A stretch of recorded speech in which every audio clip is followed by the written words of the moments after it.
silahlı. Derdini çevirip düştü dağına. Başını götürüp geniyen qatar. Lap həsəd çəkirəm azadlığına. Gedirsən, məni də üzünlə apar. Gedirsən, məni də sal bu yollara.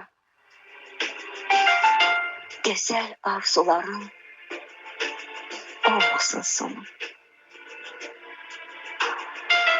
Sağalmaz dərdimə bir dərman ara. Mənə bir nağıl de,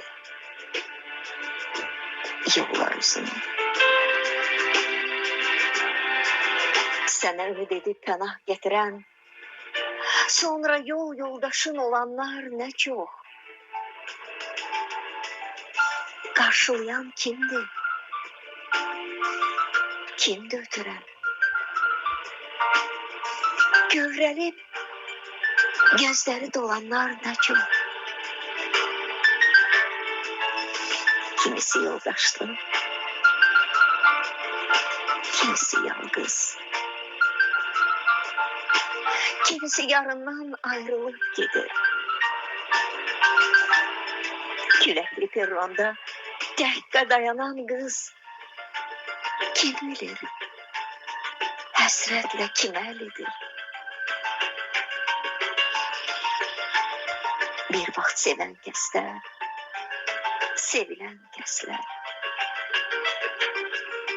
göz açıb yumunca dönürlər yada. Bəs nədən yox olur alovlu hisslər? Əbədi deyilmi heç nə dünyada? Dönüb həvəsinə bunca nəfəsin, keçdiyin yerlərin qoxusu gedir.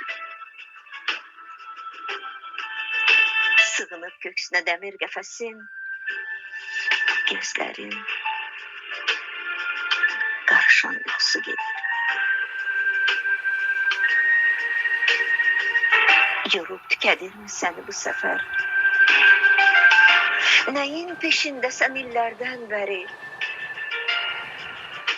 Hər səfər zəfərsə, bu necə səfər? 100 ildir, 50 yıl,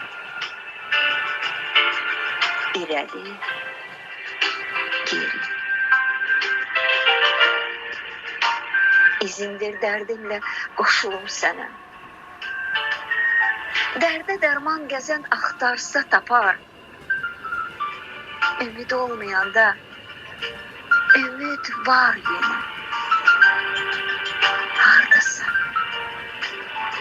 Bizi də bir gözləyən var. Mənim tək qalmırsan yol ayrıcında. Hər dəfə istəyin mənzilə çatar. Qismətin yolların iki ucunda.